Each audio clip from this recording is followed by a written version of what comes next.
Big news is that WJMJ geographically is moving from down where you are, just about near Waterbury, to up here. Looking forward to the move. Yeah, so am I. Yeah. But nothing's going to change, folks, as far as what we're doing. We're going to continue the same format.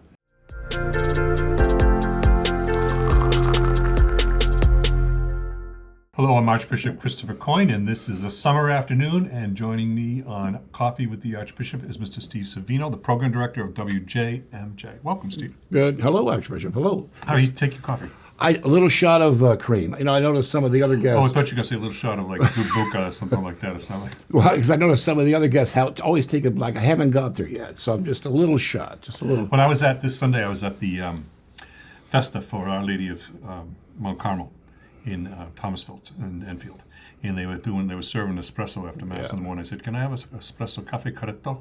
The woman said, "What? What's that?" I said, "You put a little grappa in it." She kind of looked at me. She says, "Well, it's a little early for that." But then I saw right behind her was this bottle of Sambuca. I said, "What's that?"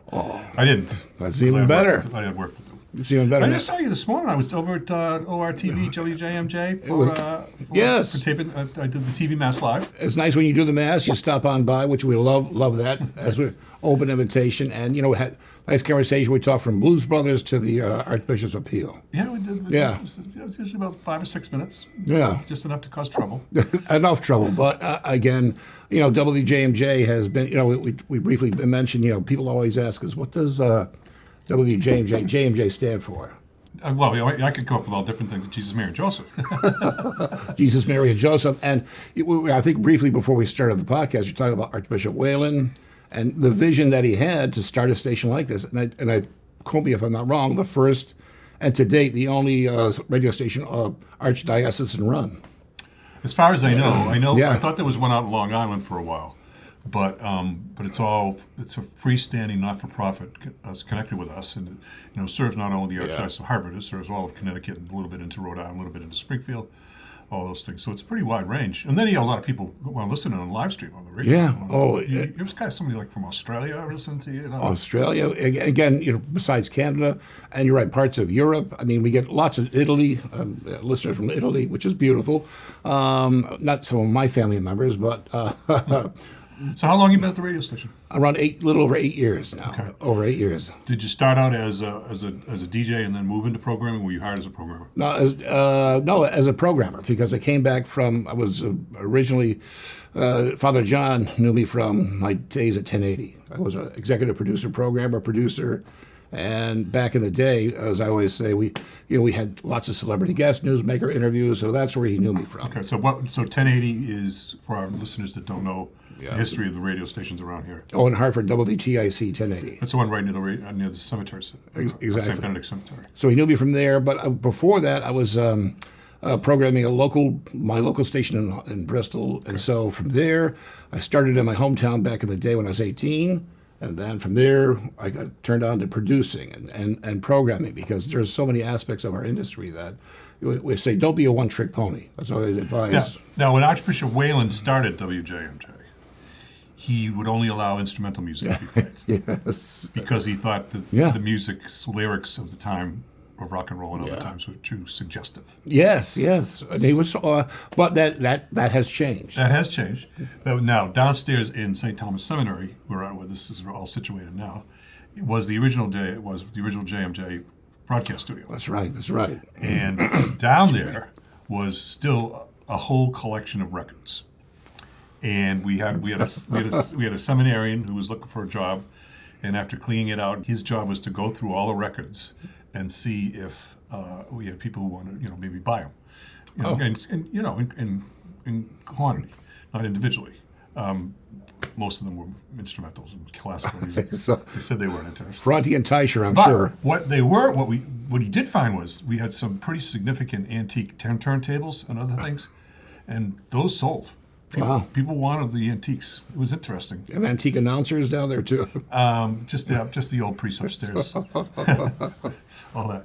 So I mean, I love the fact WJMJ is commercial free, but you never know what song's going to come crop. It's like you're not locked into one genre. No. I mean, there's a good song. There's a good song. The genres from Sinatra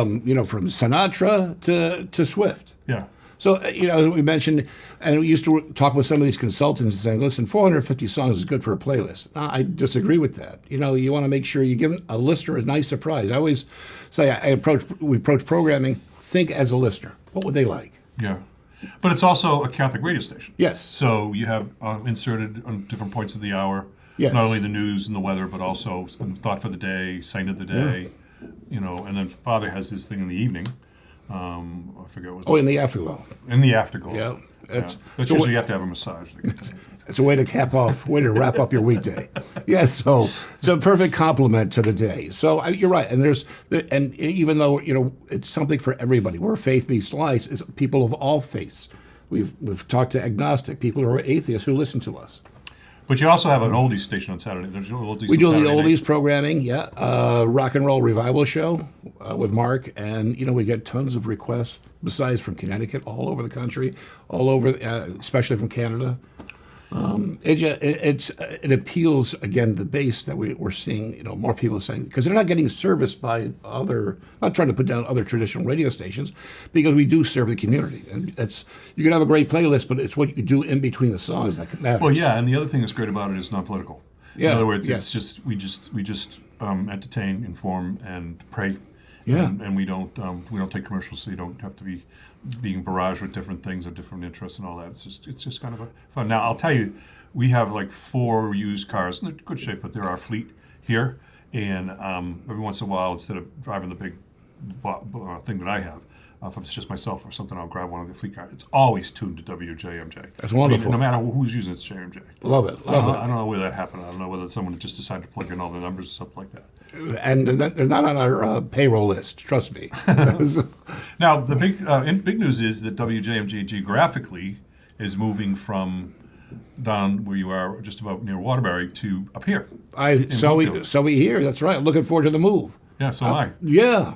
It's going to be good. It's it's more modern building and all that, but nothing's going to change, folks. As far as what we're doing, we're going to continue the same format, and everything else is just a matter of getting it into the place and working here in the building, along with probably the radio, the TV station, Yeah. the TV studio as well. I think it's going to be great to get some great content programming from on this side as well.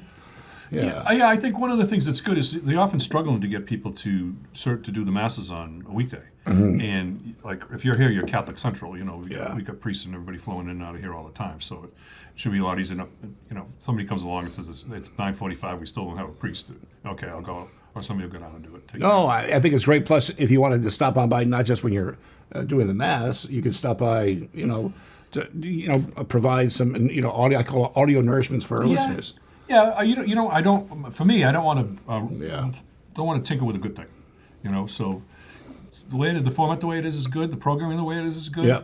And it doesn't need to necessarily have me busting in the door all the time. But a little more often than causing trouble or something along those lines. And that's what I think you just made a great point. Is that again? It's what goes in between. The great playlist is part of the equation.